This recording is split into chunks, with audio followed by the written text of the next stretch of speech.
Nah, mihrab ini dimiringkan ke arah barat laut karena terjadi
Jakarta, kota dengan segala kesibukannya, kota bersejarah dengan keanekaragaman etnis masyarakat yang ada di dalamnya.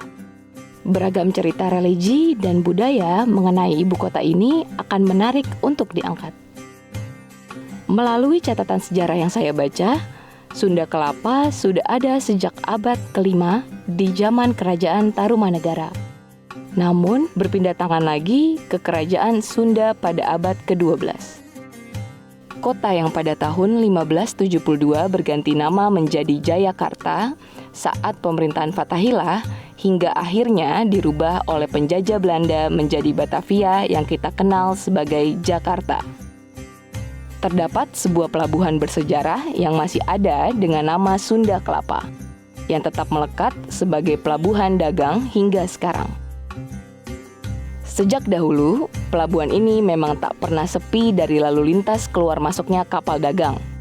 Para pelaut dan pedagang senusantara hingga mancanegara setiap harinya berlabuh dan melakukan bongkar muat barang di sana. Kedatangan para ulama dan pedagang dari luar pada masa itu pasti berkaitan dengan sarana dan prasarana yang mereka tempuh melalui jalur laut.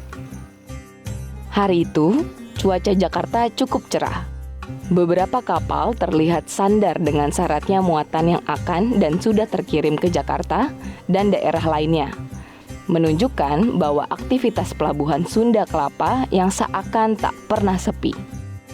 Perjalanan saya lanjutkan menyusuri jejak persebaran agama Islam di sekitar wilayah utara Jakarta. Tak jauh dari pelabuhan, saya memilih singgah ke salah satu masjid yang berusia cukup tua, yaitu Masjid Al-Anwar di Angke, Tambora, Jakarta Barat. Setiba di Masjid Al-Anwar, pandangan saya langsung tertuju pada bagian pintu masuk masjid. Setiap ukiran sangat indah membalut bangunan salah satu masjid tertua di Jakarta ini, menyatukan berbagai gaya arsitektur. Kita bisa masuk ke dalam, Pak, sekalian lihat juga. Silakan. Nah, kalau dari ini bagian di sebelah sini ini kan ada kayak jendela, kita lihat ya. Ini kan juga unik sekali nih, Pak. Di abad ke-17 itu banyak digunakan ke dalam bangunan-bangunan ini. Jadi semuanya memang ini campuran antara Arab, Tionghoa. Tadi di bagian itu juga ada Betul, Bali. betul.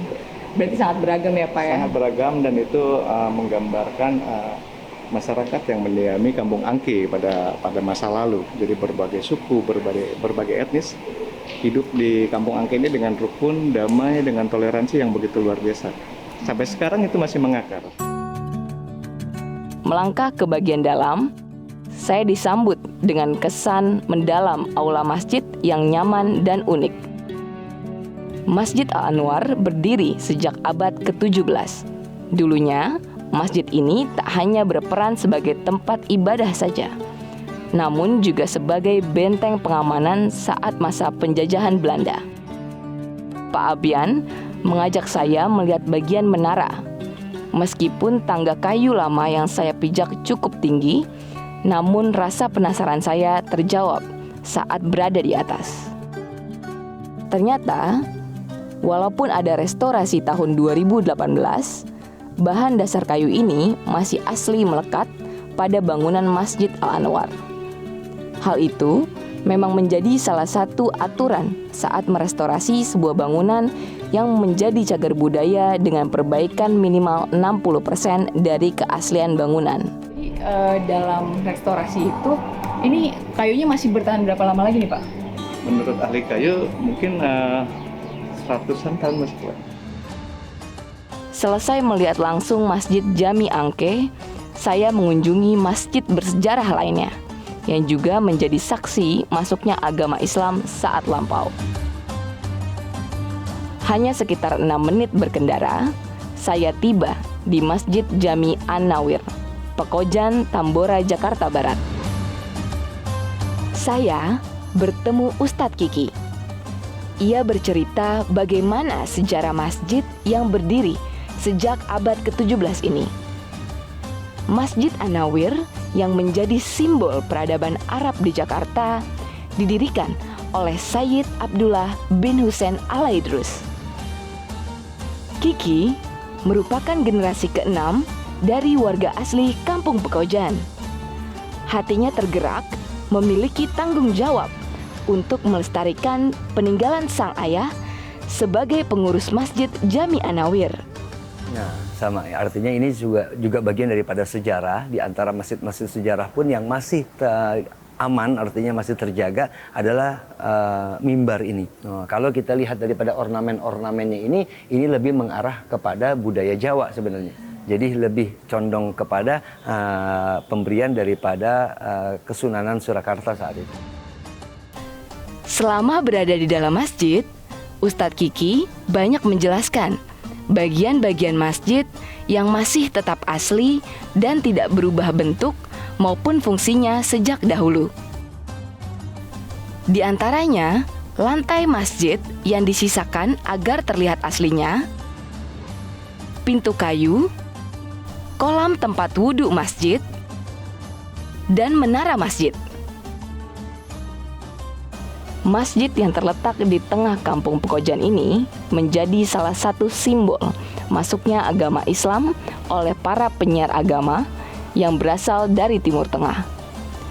Kampung ini dulunya ramai dihuni oleh orang-orang Arab dan keturunannya sampai beberapa generasi. Beruntung, saat saya berada di Pekojan, sempat bertemu dengan Ibu Rogaya. Ia salah satu warga tertua asli Kampung Pekojan yang masih tersisa. Di rumahnya yang masih asli, Ibu Rogaya menceritakan pengalaman masa kecilnya kepada saya.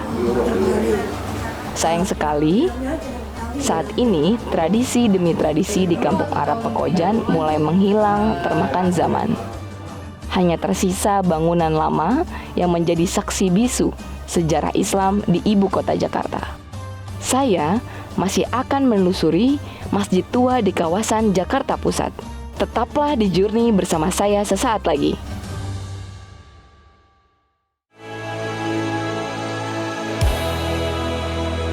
Pagi Prime Time, setiap hari live jam 5 pagi.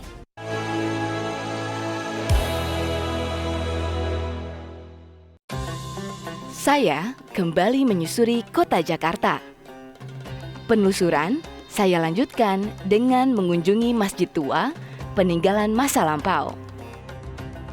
Dari beberapa sumber yang saya baca, saya menemukan Masjid Cagar Budaya di pusat kota Jakarta yang masih berdiri kokoh hingga saat ini. Langkah mengantarkan saya pada Masjid Jami Al-Makmur, Cikini, Jakarta Pusat. Masjid ini berada persis di tepi anak sungai Ciliwung yang terbentang di kawasan Jakarta Pusat. Dulunya, saat kondisi air masih bersih, warga Cikini Binatu memanfaatkan sungai ini untuk berwudu hingga mencuci baju, bahkan kebutuhan rumah tangga lainnya.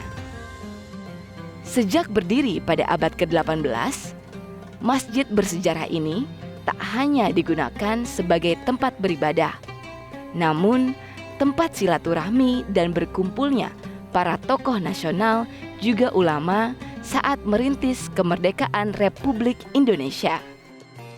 Mereka diantaranya HOS Cokro Aminoto, dan Kiai Haji Agus Salim.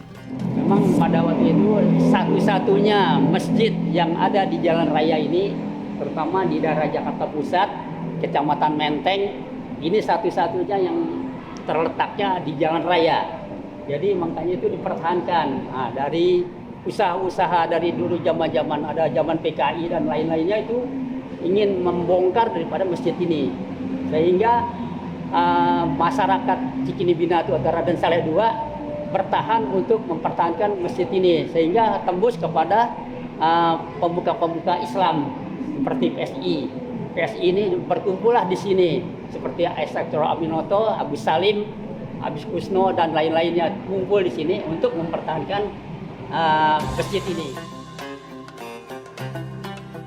Menengok lebih jauh, saya melihat ada ukiran kaligrafi berlafal Al-Quran terpajang di depan pintu masuk. Selain itu, ada mimbar dengan ukiran khas berwarna emas dan arsitektur lain yang masih asli menghiasi masjid ini. Beberapa sudut masih tampak keasliannya. Hamparan ubin lantai masjid, pilar, dan tangga kayu yang masih kokoh menghiasi arsitektur bagian dalam masjid ini. Dibandingkan dengan kedua masjid yang sudah saya kunjungi sebelumnya, Masjid Al-Makmur memang tergolong bangunan yang lebih muda. Bangunan masjid pun terlihat mengalami restorasi di beberapa bagiannya. Hanya beduk masjid saja yang disimpan di dalam dan dikeluarkan pada hari-hari besar umat muslim seperti sesaat lagi pada bulan suci Ramadan dan Hari Raya Idul Fitri. Tradisi budaya Islam yang telah berakulturasi dengan budaya setempat, diantaranya adalah seni kaligrafi atau lukisan huruf Arab yang berisi untayan ayat-ayat suci dalam Al-Quran. Berbicara soal ukiran atau kaligrafi, saya pun mendapat referensi menarik. Kata kawan saya, ada galeri kaligrafi Al-Quran khas Betawi yang bisa kita kunjungi di Jakarta. Menyusuri jalanan di sekitar Jakarta Barat, akhirnya saya menemui galeri ini. Tepatnya berada di sebuah komplek di daerah Kebonjeruk, Jakarta Barat. Sesaat setelah tiba, saya disambut dengan pantun andalan masyarakat Betawi. Bang Wahab sebelum dijemput, belikan sate 1 tusuk. Kalau memang abang niat mau ngeliput, silakan dapat. Masuk. Terima kasih. Di dalam, beberapa orang tampak terlihat sedang fokus dan berkonsentrasi mengerjakan seni kaligrafi. Menariknya, semua golongan tampak saya lihat sangat antusias mengerjakannya. Secara turun-temurun, ia sukses mengalirkan sejarah Al-Quran Betawi kepada anak-anaknya. Yang tidak saya sangka, kaligrafi Al-Quran nyatanya juga digandrungi oleh anak muda. Ada beberapa tahap dalam seni kaligrafi. Tahap awal adalah mewarnai bingkai kaligrafi. Beruntungnya, sebagai tamu, saya diberikan kesempatan mencoba kaligrafi ini.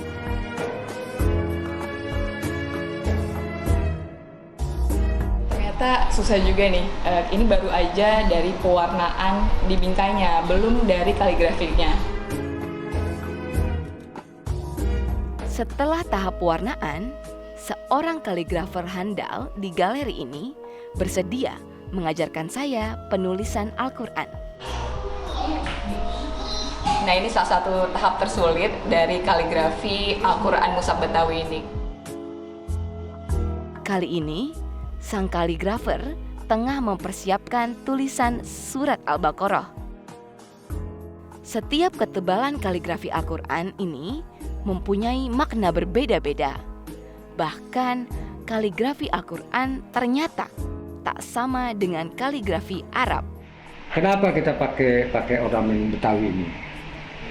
Artinya begini, saya khawatir budaya saya, kebetulan saya orang Betawi, 20 tahun ke depan atau 30 tahun ke depan budaya Betawi saya ini akan redup.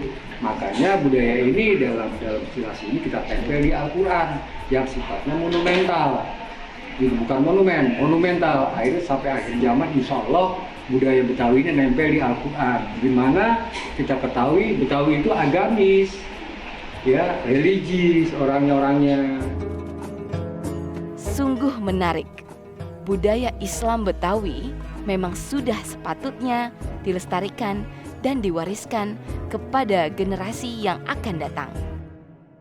Travelers, saya masih akan menjelajahi budaya Islam di Jakarta. Tetap di Journey.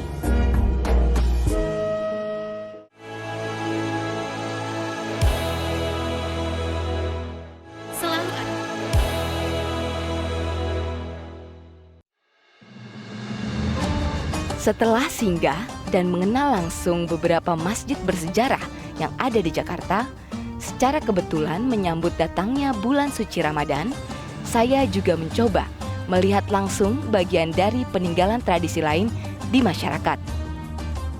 Yang pertama tak lengkap rasanya jika saya ingin mengenal lebih dekat masakan tradisional hasil perpaduan budaya Timur Tengah yang masih eksis hingga saat ini. Melalui referensi yang saya baca, saya pun menyusuri daerah timur Jakarta. Katanya, ada nasi kebuli khas Yordania yang rasanya telah disesuaikan dengan lidah Nusantara. Saya sedang berada di salah satu rumah makan di daerah Condet, Jakarta Timur. Di sepanjang jalan Condet ini memang banyak makanan khas Timur Tengah yang digandrungi oleh banyak orang. Nah, saat ini saya akan melihat bagaimana proses dari pembuatan nasi kebuli. Yuk, ikutin saya. Suasana berbeda yang tak pernah saya temui di berbagai rumah makan lainnya. Wangi rempah-rempah khas amat kuat tercium, seperti kapulaga, cengkeh, dan tentunya rempah-rempah lain dengan cita rasa khas masakan Arab Indonesia. Saya pun bertemu dengan Mas Dandi, pengurus rumah makan ini. Ia mengajak saya melihat tahap demi tahap pembuatan nasi kebuli langsung di dapurnya. Menurut Mas Dandi, punya alasan tersendiri memilih beras basmati yang satu ini. Dari berbagai tahap pengujian rasa, beras basmati yang diimpor langsung dari Timur Tengah ini berbeda dari beras basmati lainnya dan merupakan pilihan paling pas disulap menjadi nasi kebuli Yordania. Setiap rumah makan nasi kebuli memiliki resep saffron yang berbeda-beda. Setelah siap dibumbui, ayam akan dimasak menggunakan oven selama 90 menit. Rumah makan Kebuli Jordan di kawasan Condet ini tak pernah sepi pengunjung. Bahkan saat bulan puasa akan lebih ramai pesanannya. Nah, ini yang saya tunggu-tunggu. Nasi kebuli pun siap untuk dihidangkan. Kak, ini udah jadi. Nah, ini udah jadi kebulinya dan ini pas banget dicicipin nanti pas jelang berbuka puasa. Di bulan Ramadan pastinya, Mas ya. Betul. Oke. Perjalanan saya lanjutkan ke daerah Jakarta Timur lainnya. Saya tertarik menilik salah satu kekayaan adat istiadat masyarakat Betawi yang masih kental hingga saat ini, yaitu tradisi pawai obor yang dilakukan beberapa hari menjelang bulan suci Ramadan. Tradisi pawai obor di Jakarta dan di berbagai penjuru Nusantara sudah ada sejak dahulu kala. Umumnya berlangsung saat menjelang momen spesial atau hari besar bagi umat muslim. Mas Ahmad, Ketua Karang Taruna, memastikan tradisi pawai obor yang diikuti oleh lebih dari 400 orang ini berjalan dengan aman dan sukses. Pesertanya datang dari berbagai kalangan, mulai dari anak-anak hingga orang dewasa. Dulunya, di beberapa kawasan Jakarta, tradisi pawai obor ini diramaikan oleh satu kelurahan. Namun, berjalannya waktu, setiap rukun warga memilih untuk memiliki gelaran mereka masing-masing. Nah, salah satu tradisi jelang Ramadan di Jakarta adalah pawai obor. Malam ini saya berkesempatan untuk mengikuti pawai obor di Cipinang Besar. Rute perjalanan malam itu mengelilingi kelurahan hingga ke Jalan Besar Cipinang Raya. Keceriaan anak-anak hingga orang dewasa juga tampak. Rasa antusias dan kegembiraan tak henti terpancar dalam raut wajah mereka. Mbak, beli baju dong, Mbak. Kamu kenapa mau ikut obor, pawai obor? Ya, saya enak aja gitu Bang. Oh iya. Karena kan ngerayain setahun sekali. Tahun sekali ya ngerayainnya. Iya. Tapi nanti puasanya full nggak? Insya Allah full. Full. Para ibu-ibu juga semangat mengikuti pawai obor ini sambil menemani sang anak. Perjalanan saya mengelilingi Jakarta hingga malam hari ini sungguh berkesan. Selain pelajaran sejarah mengenai masuknya Islam di tanah air, tentunya kekasan tradisi dan budaya masyarakat khususnya saat memasuki hari besar seperti bulan suci Ramadan dan Hari Raya Idul Fitri harus tetap kita jaga dan pelihara sampai pada generasi berikutnya. Metro TV